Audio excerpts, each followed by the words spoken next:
a collaboration on this scale, though, I mean, that's got to be daunting. And pretty rare. This seems like the sort of thing that, it'd be great if we did it one day. It seems like the kind of thing that you would talk about. I mean, and if I were to own a brewery, if I win the lottery, you would think, okay, someday we'll get around to doing something like this. This is happening.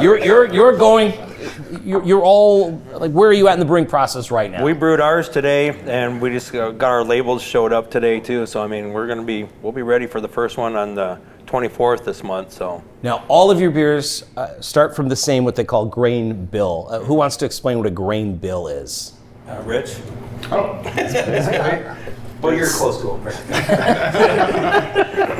So basically, we're all going to be given the kind of grains that they want us to use, right? Mm-hmm. So Chris has already set that aside for us. Did you come up with this? At some point, somebody has to say, this is what we're doing. I put something together, and then we met, and we kind of went over it, and we all agreed that that was a fine grain bill. So the biggest thing is each of our breweries have different size systems, right? So it's based off of percentages. A percentage of this kind of grain, percentage of this kind of grain, percentage of this kind of grain.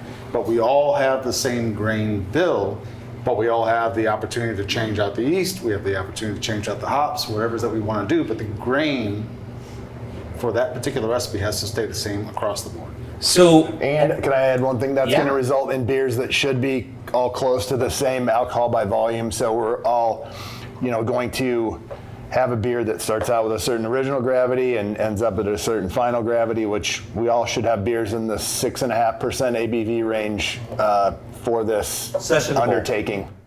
So you're all adventurous.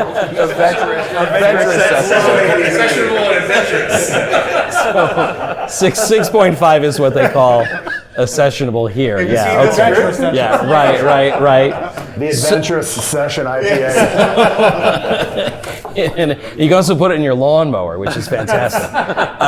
The idea is then you're all making IPAs with the same grain bill, but each one will be completely as different and unique as each of your breweries. So what sort of differences can we look forward to?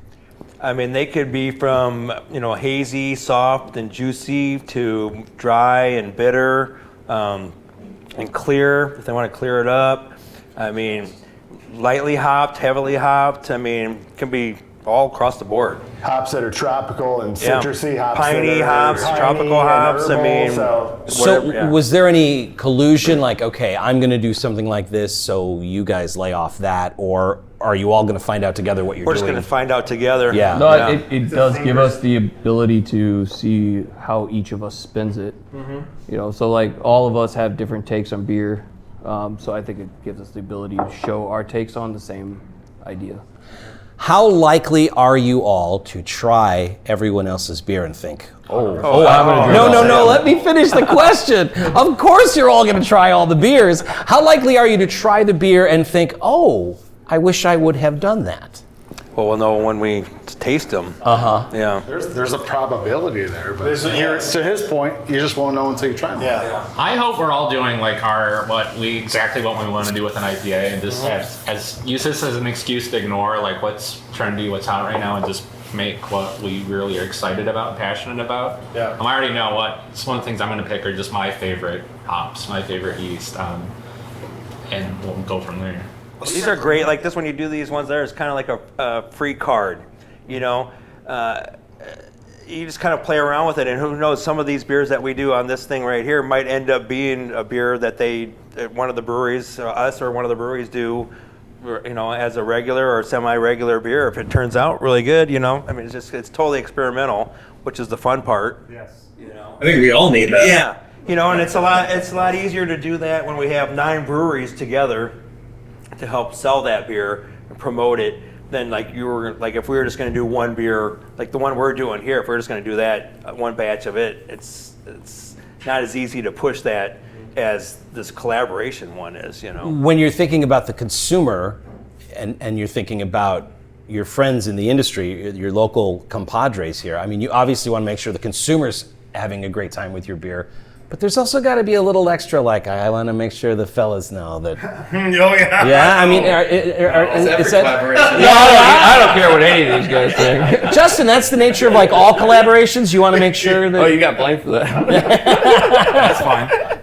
Yeah, I mean, you always want to like if you're partnering up with another brewery, you always want to like, put your best foot forward, right? Like, I mean, not that you wouldn't anyway, but like that's it, like I really respect the guy I'm doing this with right now, so I need to make sure that like he knows.